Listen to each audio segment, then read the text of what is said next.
चलिए दोस्तों, शुरुआत करते हैं आज के हमारे टॉपिक को, जिसमें हम लोग 18 मार्च 2025 के करंट अफेयर के बारे में बात करेंगे। तो यहाँ पे कौन-कौन से आर्टिकल को बात करेंगे और देख लेते हैं जरा। देखिए, अगर आज आज के अगर टॉपिक की मैं बात करूँ, खास चैलेंज पब्लिक हेल्थ एजुकेशन क्या-क्या चैलेंजिंग फेस कर रहे हैं इंडिया में पब्लिक हेल्थ के लिए रिलेटेड, तो इसको देखेंगे। एक आर्टिकल एक है insurance driven private health care to equity. Insurance किस तरीके से प्राइवेट हेल्थ केयर जो है वो इक्विटी की तरफ चेंज कर रहे हैं, तो इसके बारे में भी हम लोग यहाँ पे बात करेंगे। ठीक है, उसके बाद हम लोग बात करेंगे ग्लोबल इंटेलिजेंस चीफ का कन्वर्जेंस होने वाली है दिल्ली में, जिसमें राइजनल डायलॉग जो है वो भी इसके बाद स्टार्ट होने वाली है, तो इसके बारे में देख लेंगे। एक नई इमिग्रेशन बिल आई है, उसके बारे में देखेंगे। और इसरो अपना चंद्रयान 5 कब लॉन्च कर रहा है, इसके बारे में एक छोटा आर्टिकल है। लिंग्विस्टिक सेक्युलरिज्म, इसके बारे में। देन कंप्लीट हम लोग इंडिया न्यूजीलैंड की जो ट्रेड है वो इस तरीके से एक लंबे समय के बाद शुरुआत हुई है, बॉन्ड के बारे में थोड़ा सा और जानते हैं। ठीक है, तो चलिए शुरुआत करते हैं। ये है हमारे सीवी स्कोप के नाम से एक आर्टिकल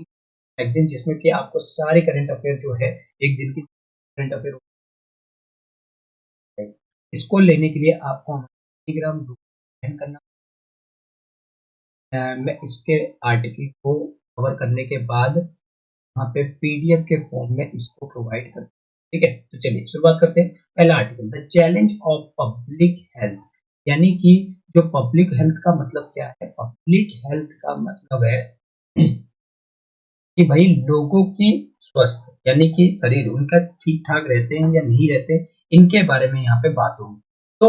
पब्लिक हेल्थ एजुकेशन की अगर मैं बात करूं, यानी कि लोगों को जो भी स्टूडेंट्स वगैरह एजुकेशन लेते हैं हेल्थ से रिलेटेड इंडिया में, तो उनको क्या क्या यहाँ पे चैलेंजेस फेस करना पड़ता है, किस तरीके के चैलेंजेस को वो फेस करते हैं, उसके बारे में हम लोग यहाँ पे डिस्कस करेंगे। ठीक है, सबसे पहले अगर बात की जाए,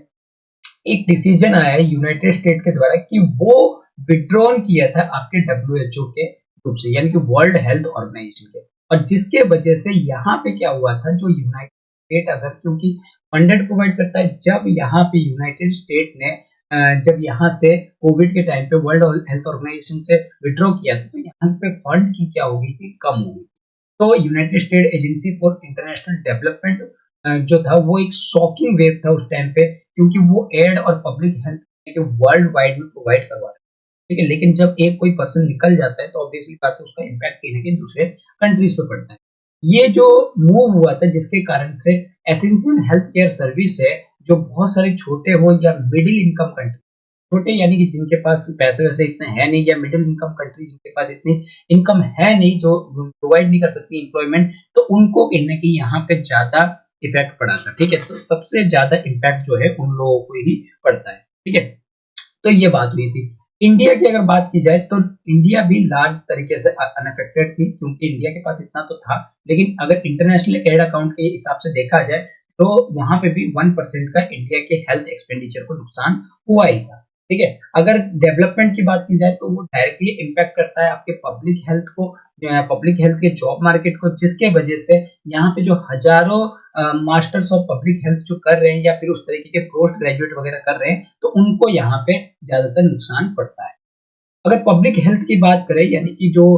पब्लिक हेल्थ होती है वो एक क्रिटिकल रोल निभाती है हमारी नेशन को बनाने में, क्योंकि अगर लोग ही ठीक ठाक नहीं रहेंगे तो ऑब्वियसली बात है कैसे काम करेंगे। हेल्थ केयर डिलीवरी अगर अच्छी होनी चाहिए तो उससे हमारी नेशन की वेलबींग भी क्या होगी, वो भी अच्छी होगी। ठीक है,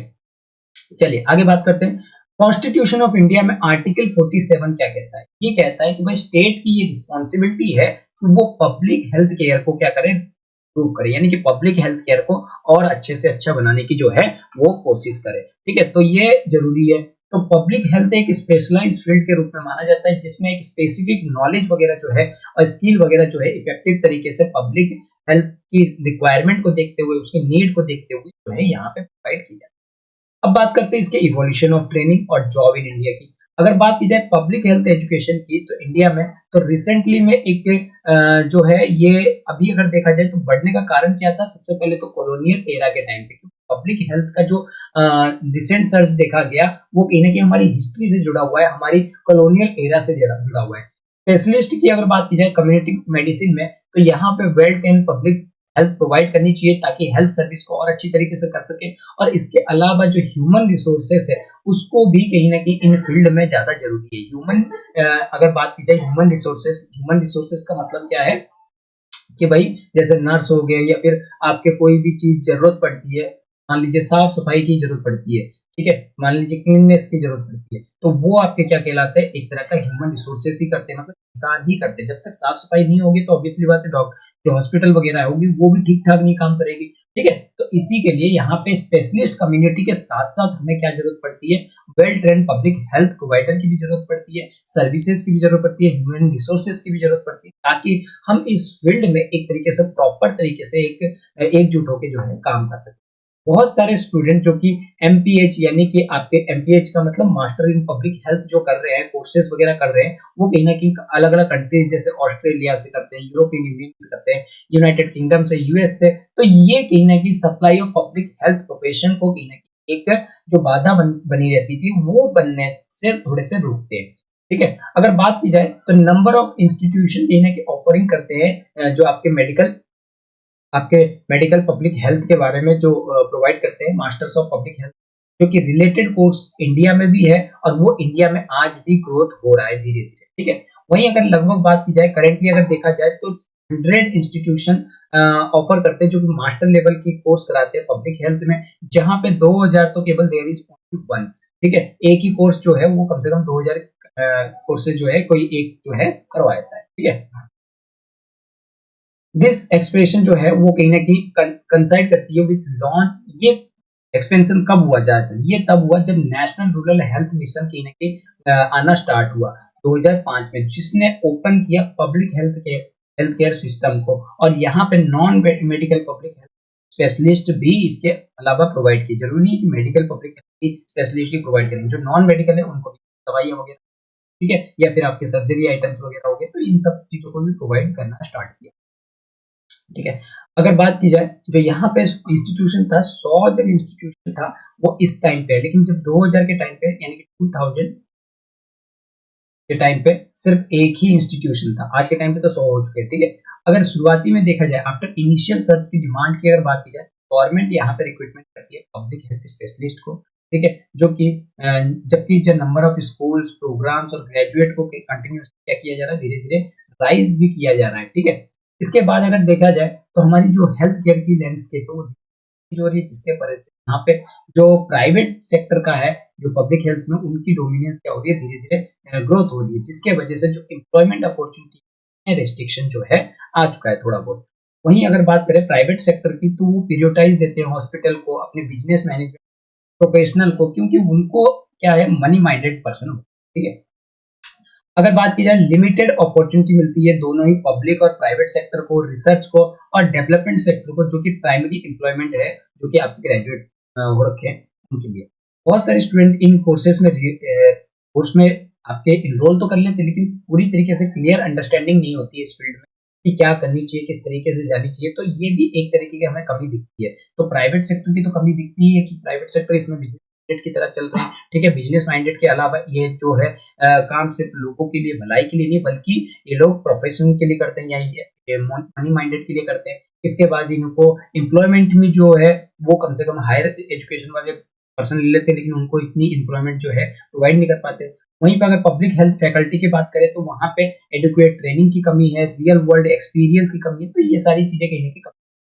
उसके बाद स्टैंडर्डाइज क्यूरिकुलम जो है अभी तक ठीक तरीके से एब्सेंस है, मतलब पूरी तरीके से बनी नहीं है ढंग से, ठीक है। अनक्लियर है मेजरमेंट और किस तरीके से हेल्थ मिनिस्टर की मॉडल जो है किस कोर्स पर काम करेगी, ये थोड़ी सी आज के टाइम पे बात है। वहीं अगर इंडिया में बात की जाए तो एमपीएच का जो कोर्सेस है वो करेंटली नॉट मैंडेटरी है, regulated by any regulated body, यानी कोई रेगुलेटरी बॉडी नहीं है इसके लिए, ठीक है, मैंडेटरी नहीं हो रही है, तो ये भी एक तरीके का हमें दिखता है। अगर इसके अप्रोचेस की बात करें तो यहाँ पे मल्टी प्रोंग अप्रोच की हमें यानी कि अलग अलग लेवल पे हमें काम करने की जरूरत है एक लेवल पे। तो मोस्ट अर्जेंट प्रायोरिटी जो है वो हमें पब्लिक हेल्थ जॉब्स को क्रिएट करना सभी लेवल पे, चाहे वो प्राइमरी केयर हो या फिर आपके नेशनल हेल्थ सिस्टम हो, हर लेवल पे हमें क्या करना पड़ेगा, बनाना पड़ेगा। जो अधिकतर जो डेवलप्ड कंट्री है वो कहीं ना कहीं उन्होंने अपनी पब्लिक हेल्थ केयर को सिस्टम को ही अच्छा कर रखा है, ताकि गवर्नमेंट जो है वो लार्जली एम्प्लॉयमेंट दे सके पब्लिक हेल्थ प्रोफेशन को। इसके अलावा जो रोबस्ट रेगुलेटरी मैकेनिज्म है जो कि इंट्रोड्यूस करती है introduce by the constituting dedicating regulatory body, जैसे कि हमारे यहाँ रेगुलेटरी ही नहीं है ठीक तरीके से, तो स्पेशलाइज्ड हेल्थ के एजुकेशन को जो कि बांट सके, इसके जैसे कि एनएमसी हो गया, यूजीसी हो गया, तो इस तरीके के बॉडी जो है वो कहीं ना कहीं काम करते हैं इस लेवल पे। आगे अगर इसके बात करें हम लोग, तो पब्लिक हेल्थ ट्रेनिंग, जहां पे सभी इंस्टीट्यूशन को क्लोजली इंटीग्रेट होना चाहिए, प्रैक्टिकल लर्निंग पे ज्यादा अपॉर्चुनिटी चाहिए ताकि पब्लिक हेल्थ को हम लोग क्या कर सके, ग्रोथ कर सके। ठीक है, इसके अलावा हमें growth in public health institution को स्टेट्स में बढ़ानी चाहिए। जैसे कि मैंने बताया था कि अब तक अगर देखा जाए तो 100 इंस्टीट्यूशन बन चुके हैं, वहीं पे अगर 2000 टाइम पे देखते तो उस टाइम पे सिर्फ एक इंस्टीट्यूशन। इस तरह की ग्रोथ कहीं ना कहीं हमें अभी इस टाइम पे ज्यादा जरूरी है। ठीक है, चलिए आगे बात करते हैं insurance driven private health care to equity. क्या बताया जा रहा है, वर्ल्ड की अगर देखा जाए तो इंडिया एक लार्जेस्ट डेमोक्रेसी, और यहाँ पे ये इंडिया ने कमिट कर रखा है कि हेल्थ फॉर ऑल, यानी कि हेल्थ जो है, स्वस्थ कहीं ना कहीं सभी के लिए जरूरी है। तो ये जो है कवरेज होती है वर्ल्ड हेल्थ ऑर्गेनाइजेशन की यूनिवर्सल हेल्थ कवरेज के अंदर में, और यहाँ पे प्रियोरिटाइज देते हैं कि प्राइमरी हेल्थ केयर वहां पे अच्छी होनी चाहिए। और इसके अलावा out of pocket expenditure, out of pocket expenditure का मतलब क्या है कि जेब से होने वाले खर्चे जो है कम होने चाहिए, यानी कि कोई भी पर्सन एक हॉस्पिटल जाता है तो उसके हिसाब से जो उसका पॉकेट का खर्च होता है वो क्या हो जाता है, बढ़ जाता है, पॉकेट का खर्चा होना स्टार्ट हो जाता है। कहते हैं कि भाई आउट ऑफ पॉकेट खर्च जो होनी चाहिए वो कम होनी चाहिए हॉस्पिटल के मामले में। ठीक है, जैसे कि आप दवाइयां वगैरह लाते हो तो दवाइयां वगैरह अगर फ्री में मिल जाती है तो आउट ऑफ पॉकेट खर्च क्या होगा, वो क्या होगा, धीरे धीरे कम हुआ। वहीं पे अगर आयुष्मान भारत प्रधानमंत्री जन आरोग्य योजना की बात करें तो इसने भी आपके आउट ऑफ पॉकेट एक्सपेंडिचर की भी बात की है, जहां पे एक नई स्कोप देने की बात की जा रही है, और ये नई स्कोप जो है वो हमारी पब्लिक हेल्थ केयर के सिस्टम को और ज्यादा स्ट्रेंथन करने का काम जो है यहाँ पे करेंगे। ठीक है, इसके अलावा स्पेशली अगर बात की जाए तो प्राइमरी हेल्थ केयर में इन पे ज्यादा फोकस, मोस्टली जो लोग छोटे मोटे होते हैं वो प्राइमरी हेल्थ केयर में ही आते हैं। इसके बाद इंश्योरेंस बेस्ड जो प्रोग्राम है जो कि रिड्यूस करता है आपके आउट ऑफ पॉकेट एक्सपेंडिचर को, जिसमें आपकी हॉस्पिटलाइजेशन की कवरिंग है, सर्जरी हो गया, या फिर टर्सरी लेवल के प्रोसीजर वगैरह होते हैं, तो वो कहीं ना कहीं, बट ये सारी साइडलाइन किस वजह से हो जाते हैं, आपके प्राइमरी हेल्थ केयर के। देखिए प्राइमरी हेल्थ केयर भी जरूरी है, प्राइमरी हेल्थ केयर के साथ साथ जो टर्सरी और सेकेंडरी लेवल के हेल्थ केयर है वो भी कहीं ना कहीं यहाँ पे जरूरी है। एक रोबस्ट पीएचसी हमें बनाने की जरूरत है, यानी कि public health primary health care system जो है बनाने की जरूरत है, जिसके कारण से जो सेकेंडरी और टर्सरी केयर के ऊपर जो बर्डन पड़ता है, यानी कि जो एक कोई भी इंसान पहले प्राइमरी लेवल पे जाता है, अगर प्राइमरी लेवल पे वो ठीक हो जाता है, ठीक है, ठीक हो जाता है या डायग्नोसिस सही तरीके से हो जाता है प्राइमरी लेवल पे, तो किसी भी बीमारी को प्राइमरी लेवल पे क्या किया जाता है, स्टॉप किया जाता है। लेकिन अगर वो प्राइमरी लेवल पे ठीक नहीं होता है तो वो कहीं ना कहीं टर्सरी और सेकेंडरी और टर्सरी लेवल पे जो है स्टार्ट करता है, जहां पे आउट ऑफ पॉकेट एक्सपेंडिचर जो होगी वो क्या होगी, बढ़ेगी, यानी कि जेब के खर्चे क्या होंगे, ऑटोमेटिकली धीरे धीरे बढ़ेंगे। तो अगर यहाँ पे हमने प्राइमरी हेल्थ केयर सिस्टम को अगर अच्छा कर दिया तो कहीं ना कहीं वो चीजें जो है यहाँ पे रुक जाएगी, और एक कॉस्ट इफेक्टिव हेल्थ केयर जो है लोगों को मिलना शुरुआत होगा। जब हेल्थ की अगर रिकॉग्नाइज की बात की जाए तो यहाँ पे सिटीजन राइट्स की बात होती है, जहां पे स्टेट क्या करता है, ये इंश्योर करता है कि उनको सही तरीके से एक्सेसिबल मिले। अगर मान लीजिए कोई भी एक पर्सन डिसेबल है तो उसके लिए अगर वो एक्सेसिबल ही नहीं है हॉस्पिटल, तो ऑब्वियसली बात है उसके हॉस्पिटल जाना भी बेकार है, और वो प्राइमरी हेल्थ केयर कहाँ से करवाएगा जब उसके पास एक्सेसिबल ही नहीं है, उस हॉस्पिटल में पहुंचने के लिए कोई जरिया ही नहीं है, वो या इस हॉस्पिटल के सीढ़ी चढ़ के ऊपर नहीं जा पा रहा है, तो ऑब्वियसली बात है वो वहां पे नहीं जाएगा, तो उसका आउट ऑफ पॉकेट एक्सपेंडिचर क्या होगा, वो इंक्रीज होगा। ठीक है, और तो इसीलिए स्टेट इंश्योर करती है कि अफोर्डेबल प्राइमरी हेल्थ केयर को अफोर्डेबल बनाया जाए और पब्लिकली प्रोवाइड किया जाए, और वेल सपोर्टेड जो है इसको बनाया जाए। ठीक है, वहीं पे आयुष्मान भारत प्रधानमंत्री जन आरोग्य योजना की अगर बात की जाए तो हॉस्पिटलाइजेशन बेस की बात की जाती है, जो सिर्फ करता है, फोकस करता है कि वो प्रिवेंटिव और कम्युनिटी बेस्ड हेल्थ केयर पे ज्यादा काम करे, फोकस करे, और इनको लॉन्ग टर्म कॉस्ट को इंक्रीज करे, जिससे कि जो जैसे कि ज्यादातर वो क्या करते हैं, प्राइवेट हॉस्पिटल को देते हैं, या फिर प्राइवेट हॉस्पिटल को देने की वजह से उनके जो आउट ऑफ पॉकेट एक्सपेंडिचर है वो क्या हो जाती है, कम हो जाती है। तो लोगों की प्राइवेट हॉस्पिटल जाएंगे तो ऑब्वियसली बात है वहां पे क्या होगा, लोगों का खर्चा और ज्यादा बढ़ेगा। बात की जाए 2018 से, तो आयुष्मान भारत डिजिटल मिशन जब से आया है तो यहाँ पे देखा जाए तो 36 करोड़ आयुष्मान कार्ड जो है यहाँ पे इशू किए गए हैं। जहाँ पे 31,000 हॉस्पिटल्स में इनका काम जो है इनका इम्प्लीमेंट किया भी जा रहा है। 2025 के बजट की अगर बात की जाए तो 9,406 करोड़ रुपए आयुष्मान भारत प्रधानमंत्री जन आरोग्य योजना को जो है प्रोवाइड किया गया है। वहीं पे अगर मैं बात करूं तो 2,000 करोड़ जो है इससे भी ज्यादा जो है वो पिछले साल जो है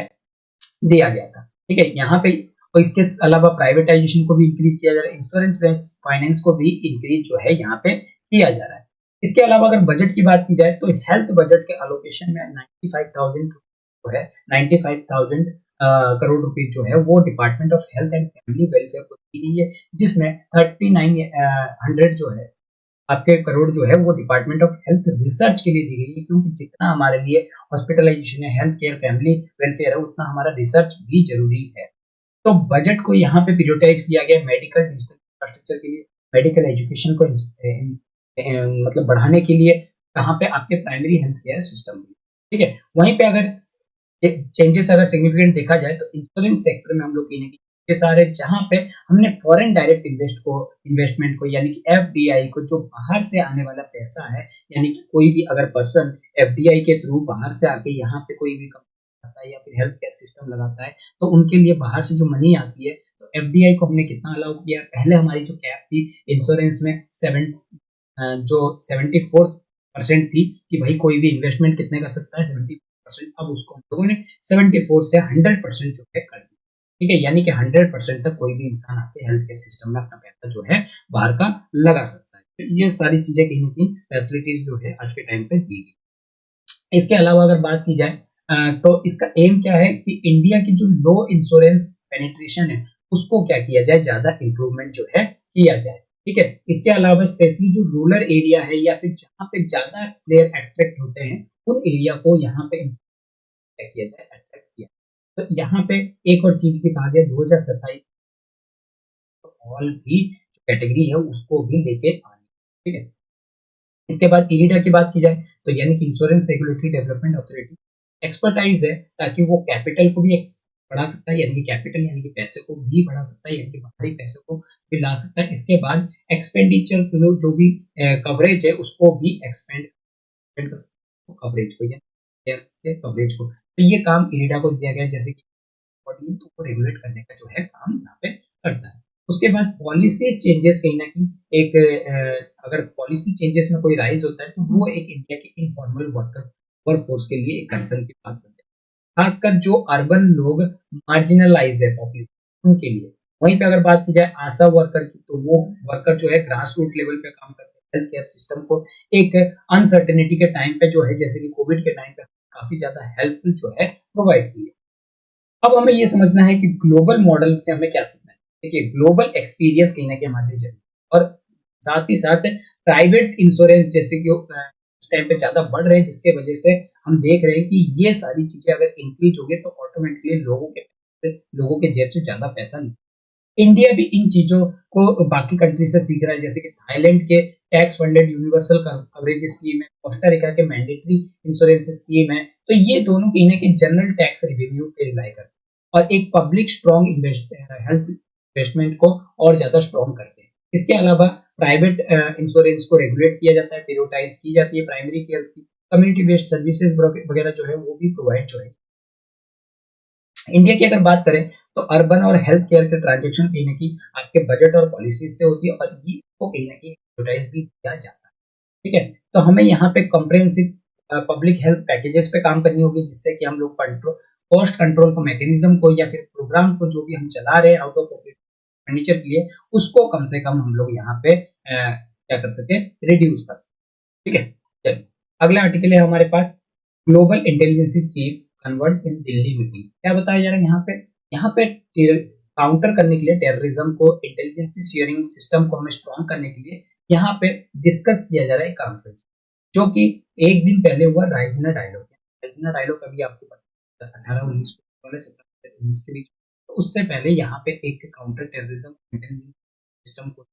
स्ट्रॉन्ग करने के लिए यहाँ एक कॉन्फ्रेंस को क्या किया गया, ऑर्गेनाइज किया गया। ये कॉन्फ्रेंस जो है एक दिन पहले होता है, जब आपका 3 दिन का राइजना डायलॉग होता है, उससे पहले जो है इस कॉन्फ्रेंस को ऑर्गेनाइज करवाया जाता है, जो कि शेड्यूल था आपके कब 17 मार्च से लेकर मार्च तक, जो कि डायलॉग उनका राइजना डायलॉग जो है की जाएगी। यहाँ पे टॉप पॉइंट के एजेंडा पे बात की गई, जैसे काउंटर टेररिज्म हो गया, इंडो पैसिफिक कॉर्पोरेशन,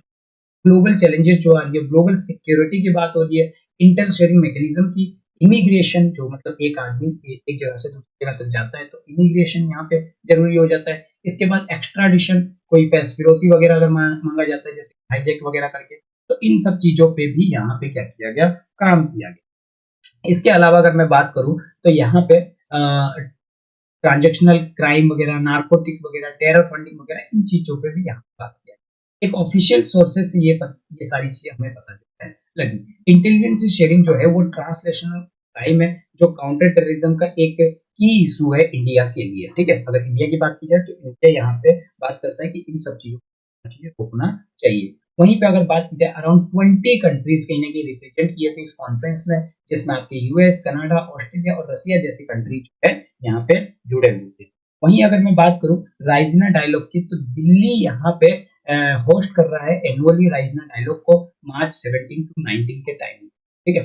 ये एक 10th एडिशन है जो कि एनुअल राइजिना डायलॉग है, जो कि इनोग्रेटेड किया गया आपके मंडे में, जो प्राइम मिनिस्टर नरेंद्र मोदी द्वारा, जो हमारे चीफ गेस्ट थे न्यूजीलैंड के प्राइम मिनिस्टर क्रिस्टोफर लॉक्सन, जो कि एक की नोट जो है यहाँ पे एड्रेस किया, और इसका जो थीम था वो है काल चक्र। लगभग 3500 पार्टिसिपेशन यहाँ पे 125 कंट्रीज में ज्वाइन हुए इस डायलॉग में पर्सन में। ठीक है, और इसके बाद इन्होंने अपनी वर्ल्ड की अलग अलग डिजिटल प्लेटफॉर्म पे भी इसको जो है दिखाया गया। 3500 पार्टिसिपेशन में लोग अलग अलग जगह पे जो है रहे।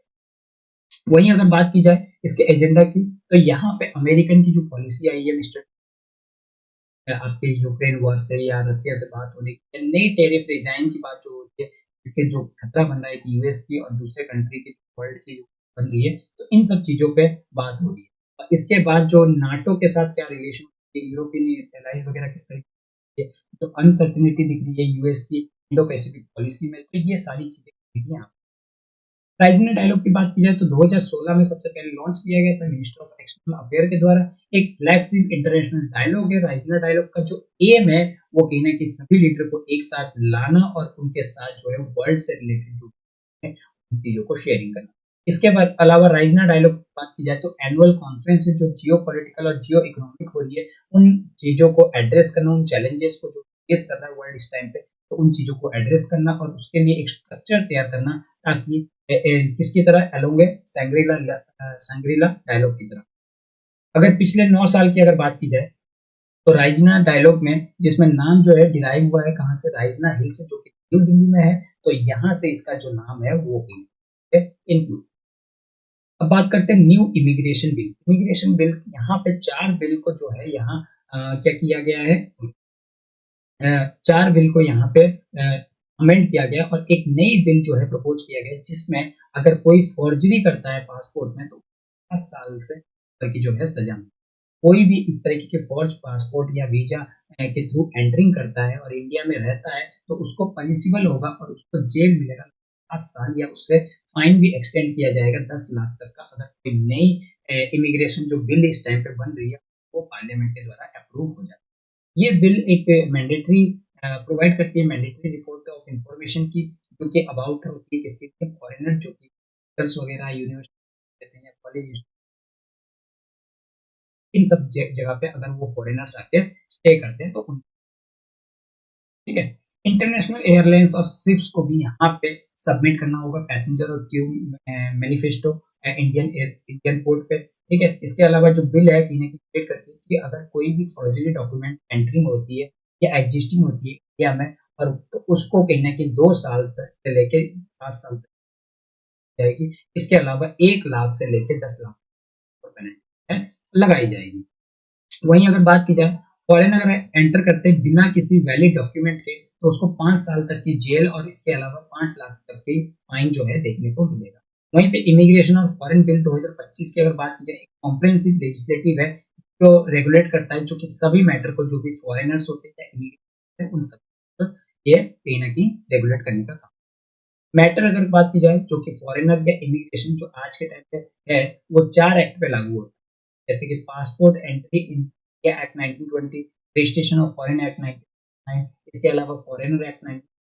इमिग्रेशन कैरियर लायबिलिटी एक्ट 2000, इन सब चीजों, ये जो लेजिस्लेशन की लाइन है in the with the government policies के ऊपर काम, कि ये लॉस को क्या करती है और सिंप्लीफाई करने का काम करती है। इसके अलावा जो डूइंग बिजनेस है या फिर जो कंप्लायंस बर्डन है उसको कहीं न कहीं यहाँ पे थोड़ी ईज़ करने का यानी कि आसान करने का काम जो है कर रही है। इसके बाद अगर बात करते हैं तो नेशनल सिक्योरिटी को यहाँ पे कहीं न कहीं हमें बैलेंस रखने की ज़रूरत है, ठीक है? और इसके बाद इमिग्रेशन जो फॉरेनर वगैरह है उनको कहीं न कहीं ग्रोथ करने की ज़रूरत है, टूरिज़्म को ग्रोथ करने की ज़रूरत है, तो इन चीज़ों को भी यहाँ पे क्या किया गया है, ध्यान जो है रखा गया है, ठीक है? आगे अगर बात करें, centre has approved Chandrayaan 5 mission, ठीक है? इसरो ने कहा है कि भाई सेंटर ने यहाँ पे चंद्रयान 5 मिशन के लिए अप्रूव कर दिया। सेंटर ने रिसेंटली एक रिकॉर्ड अप्रूव किया है जिसमें कि है कि चंद्रयान 5 को जो कि स्टडी करता है मून की के लिए अप्रूव यहाँ पे कर दिया गया है। इसके अलावा अगर बात की जाए चंद्रयान 3 मिशन में जिसमें 25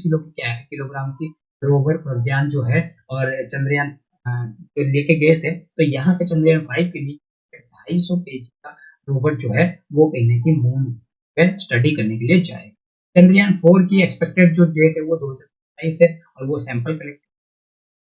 के बाद हम लोग तो 27 का है तो उस टाइम पे हम लोग चलिए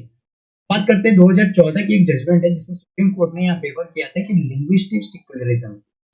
सिक्युलरिज्म का मतलब क्या है कि जो भाषा के आधार पे सिक्युलरिज्म यानी कि भाषा जो होनी चाहिए वो सभी की भाषा को एक्सेप्टेबल होनी यानी कि अलग अलग भाषा जो है यहाँ पे बोल सकते सेक्युलरिज्म का क्या मतलब है कि भाई अलग अलग भाषा जो है यहाँ प्रैक्टिस कर सकते तो एक डिबेट हुआ था जिसमें लैंग्वेज फॉर्मूले की बात की थी नेशनल एजुकेशन पॉलिसी में ठीक है जहां पे सुप्रीम कोर्ट ने यहाँ फेवर किया था लिंग्विस्टिक सेक्युलरिज्म की या एक्सेप्टेंस किया था लेजिटिमेट जो भी एस्पिरेशन की बोली है भाषा है डिफरेंट लैंग्वेज इंडिया में उस चीज से रिलेटेड और ये जजमेंट आया था 2000 तो यहाँ पे कोर्ट यूपी हिंदी साहित्य सम्मेलन versus state of UP in सितंबर 2014 में किया गया था इसमें ऑब्जर्व किया गया था जो मोड ऑफ डेवलपमेंट है या इवोल्यूशन है ठीक है दोनों लॉस का और लैंग्वेज का वो भी ऑर्गेनिक होने चाहिए यानी कि स्टार्टिंग से होनी चाहिए ठीक है तो जजमेंट यहाँ पे जो रेफर करता है जो कि रेफर टू कॉन्स्टिट्यूशनली एक्सपर्ट जो कि एच.एन. सरवाई के commentary on conflict with arose constitutional assembly 19 जहाँ पे ये सबसे पहले क्वेश्चन उठाया गया था जो नेशनल लैंग्वेज होनी चाहिए वो हिंदी होनी चाहिए तो एक कॉम्प्रोमाइज प्रपोज किया गया था मुंशी अयंगर के फॉर्मूले के द्वारा जिसमें यहाँ पे बताया गया था कि आर्टिकल 343 में आपको कॉन्स्टिट्यूशन में डिक्लेयर करनी चाहिए हिंदी जो है एक देवनागरी स्क्रिप्ट है और एक ऑफिशियल लैंग्वेज है हमारी यूनियन की हालांकि हिंदी को सिलेक्ट तो किया गया ऑफिशियल लैंग्वेज के लेकिन इसको डिस्क्राइब नहीं किया गया अभी भी आपके नेशनल तो एक इम्पोर्टेंट पॉइंट यहाँ पे बन गया ठीक है it was not language generally spoken in all part क्योंकि ये कहा गया कि सभी भागों में तो हिंदी तो बोला ही नहीं जाता है ठीक है तो यहाँ पे अगर देखा जाए तो रीजनल लैंग्वेज जैसे कि बंगाल में बंगाली हो गया तमिल ठीक है मराठी गुजराती तो इस तरीके की चीज कहीं ना कहीं हर जगह पे बोली जाती है तो यहाँ पे भी लार्ज पॉपुलेशन में रहते हैं इसीलिए हम ये कहते हैं कि भाई हिंदी एक नेशनल लैंग्वेज है तो ये कहना गलत है लेकिन इसको एक डिस्क्राइब किया गया कि एक ऑफिशियल लैंग्वेज के रूप में हम लोग रख सकते हैं आर्टिकल 351 जो कि बात करता है कि इसकी ड्यूटी की यूनियन गवर्नमेंट यहाँ पे प्रमोट करेगा हिंदी लैंग्वेज ठीक है और इसके अलावा अगर देखा जाए तो 29(1) क्या बात करता है कॉन्स्टिट्यूशन को रिकॉग्नाइज करता है कि हर एक सेक्शन जो रहता है ये अपनी एक डिस्टिंक्ट लैंग्वेज स्क्रिप्ट है कल्चर है तो वो एक उनकी फंडामेंटल राइट्स है कि वो उन चीजों को करके रखे ठीक है फंडामेंटल राइट और ये राइट्स कहने की दोनों ही चाहे वो मेजोरिटी हो चाहे वो माइनॉरिटी दोनों को ही प्रोवाइड की गई तो कहने का मतलब हिंदी बोलने वाले ज्यादा है तो इसका मतलब हिंदी वालों बल्कि जो हिंदी के साथ साथ जो और भी भाषा बोलते हैं तो उनके लिए भी ये किया अब बात करते हैं सोशल बॉन्ड की सोशल बॉन्ड एक तरह का फाइनेंशियल इंस्ट्रूमेंट है जो कि बात करता है सोशल इम्पैक्ट बॉन्ड के द्वारा जाना जाता है सोशल सोशल बॉन्ड का मतलब क्या है जो सोसाइटी के लिए काम किया जाए ऐसी बॉन्ड बॉन्ड का मतलब एक इंस्ट्रूमेंट है ठीक है जिससे कि हम लोग पैसे को क्या करते हैं मनी को रेस करते हैं मनी को क्या करते हैं रेस करते हैं ठीक है अब इससे जो मनी बनेगा यानी कि आपने बॉन्ड लिया किसी पर्सन को 20 रुपए में बेचा 20 रुपए में बेचा तो इसका मतलब 20 रुपए में ये पर्सन ने क्या किया इस बॉन्ड को खरीद लिया ठीक है अब कल के डेट में जब ये बॉन्ड को रिटर्न करेगा इस पर्सन को 20 रुपए की जगह क्या मिलेगा कुछ ना कुछ इंटरेस्ट रेट मिलेगा चाहे वो 25 रुपए मिलेगा ठीक है तो वो जो 20 रुपए रिसेंटली में जरूरत पड़ी जो बॉन्ड कहलाता है तो वो मनी बॉन्ड जो है यहाँ पे किस काम में आएगा, सोशल काम में आएगा। जैसे कहीं पे स्कूल खुलवानी है तो इस स्कूल किसी भी स्टूडेंट का इस्तेमाल किया जाएगा। कहीं पे हॉस्पिटल खुलवानी है तो मतलब हेल्थ केयर से रिलेटेड, एजुकेशन से रिलेटेड, हाउस से रिलेटेड अगर कोई इम्प्रूवमेंट करना है तो यहाँ पे इन सोशल बॉन्ड का यूज जो है किया जाता है। ठीक है, और इसके अलावा इनको जो इन्वेस्टर होते हैं फाइनेंशियल रिटर्न यहाँ पे प्रोवाइड। तो सोशल बॉन्ड की अगर डेफिनेशन की बात करें, एक तरह का फिक्स्ड इनकम इंस्ट्रूमेंट है, यानी कि फिक्स है कि भाई इनको आज इन्वेस्ट कर रहे हैं तो यानी कि 2 साल बाद या 4 साल बाद इनको अगर आज 20 रुपए इन्वेस्ट कर रहे हैं तो 25 रुपए मिलना ही मिलना है। ठीक है, जहां पे ये एक्सक्लूसिवली फंड जो है वो प्रोजेक्ट कहाँ पे किया जाता है, सोशल इश्यूज के लिए, मतलब सोशल इश्यूज के यानी कि पॉजिटिव सोशल आउटकम के लिए जो है यूज किया जाता है। इसका एम क्या है कि भाई सोसाइटल जो चैलेंजेस है, जहाँ पे फाइनेंशियल प्रॉब्लम होती है तो वहां पे इन्वेस्टर क्या करते हैं, यहाँ इन्वेस्ट करते हैं ताकि गवर्नमेंट का भी काम चल सके, यानी कि पब्लिक का भी काम चल सके और गवर्नमेंट का भी काम चल सके। इन्वेस्टर जो है वो प्रोवाइड करते हैं कैपिटल इनको, पब्लिक सेक्टर को, और वो फंड प्रोजेक्ट करते हैं जिससे कि एक बेटर सोशल आउटकम बनाते हैं। ठीक है, इस उसके बाद अगर प्रोजेक्ट सक्सेसफुल होते हैं तो इन्वेस्टर क्या करते हैं, रीपेड कर किए जाते हैं गवर्नमेंट के द्वारा, और using the saving that has been created by the project, project से सेविंग आती है फिर उनको रिटर्न किया जाता है। ठीक है, तो ये चीज है। तो इसमें आपके affordable house, health care system, education, job creation, social equity वगैरह जो है यहाँ पे प्रोवाइड किया। अगला आर्टिकल बात करते हैं, India New Zealand resume trade deal talk after 10 साल के बाद, गैप के बाद इंडिया और न्यूजीलैंड है संडे में इन्होंने अनाउंस किए कि हम अपनी नेगोशिएशन को यानी कि फ्री ट्रेड एग्रीमेंट को क्या करेंगे, बूस्ट करेंगे, और जिससे कि हमारी इकोनॉमिक टाइज जो होगी वो इंक्रीज होगी। इंडिया और न्यूजीलैंड ने यहाँ पे बातचीत की कि इन्होंने कॉम्प्रिहेंसिव इकोनॉमिक एग्रीमेंट, जिसको सीईसी है, अप्रैल 2010 में रखा था, तो इसको यहाँ पे बूस्ट करने का, जिससे कि सर्विसेज इन्वेस्टमेंट में बूस्ट आएगी। इंडिया और न्यूजीलैंड की बात की जाए तो एफटीए की नेगोशिएशन काफी टाइम, लेकिन अब इसको जो है यहाँ पे अप्रूवल दिया गया है। ठीक है, एक बैलेंस आउटकम बनाएगा जिससे कि यहाँ पे सप्लाई चेन जो है वो बढ़ेगी, मार्केट एक्सेस जो होगी वो इंक्रीज होगी। इसके अलावा जो बायलेटरल ट्रेड है वो कंटिन्यूसली बढ़ती जाएगी और सरप्रास करेगी कम से कम यूएसडी डॉलर जो कि 1 बिलियन, जो कि अप्रैल टू जनवरी 2025 तक की थी। और एफटीए का जो एम है कि यहाँ पे नए एवेन्यूज, यानी बिजनेस को, कंज्यूमर्स को, म्यूचुअली ग्रोथ को और हमारी नेशन की प्रोस्पेरिटी को क्या किया जाए, इंक्रीज किया जाए। जो think tank global trade research initiative है,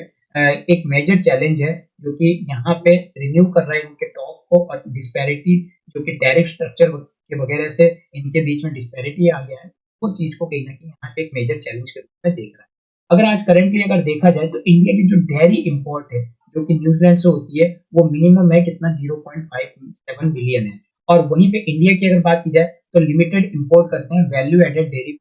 वैल्यू एडेड मतलब जो बटर वगैरह हो गया, तो जो भी डेयरी प्रोडक्ट्स बनती है, तो ये क्या है, रॉ डेयरी इंपोर्ट से ये इसको कहीं ना कहीं से दोबारा वैसे लाने की जरूरत। इंडिया की अगर बात की जाए तो रिलक्टेंट है लोअर टैरिफ में, और न्यूजीलैंड की डेयरी प्रोडक्ट है, मीट हो गया, वाइन एक्सपोर्ट हो गया, जबकि न्यूजीलैंड जो है पुश करता है मोस्ट फेवर्ड ट्रेड टर्म्स को। ठीक है,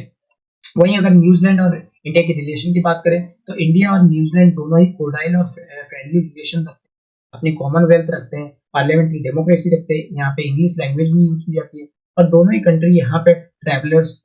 फॉलो करते हैं ट्रैवलर्स को, और उनके डिसआर्मामेंट को, मतलब हथियार हथियार मतलब इतना ज्यादा प्रोलिफरेशन ना करे, ग्लोबल पीस की बात करते हैं, नॉर्थ साउथ डायलॉग की बात करते हैं, ह्यूमन राइट्स की बात करते हैं, रिजर्वेशन की बात करते हैं, इंटरनेशनल बाउंड्रीज कॉम्बेटिंग करने की यहाँ पे बात करते हैं। दोनों की अगर रिलेशन की बात की जाए तो इंडिया और न्यूजीलैंड की स्टैब्लिशमेंट जो है वो, इंडिया और न्यूजीलैंड की रिलेशन जो है काफी ज्यादा कोडाइल है, और दोनों ही अपनी रिलेशन को और ज्यादा इंक्रीज कर रहे हैं जब से इंडिया इंडिपेंडेंस हुआ है। ठीक है, तो ये था आज के आर्टिकल। आई होप कि आपको आज के आर्टिकल अच्छी लगी होगी, और दीजिए, और किसी तरीके की अगर डाउट है तो आप हमारे कमेंट, आप आंसर देने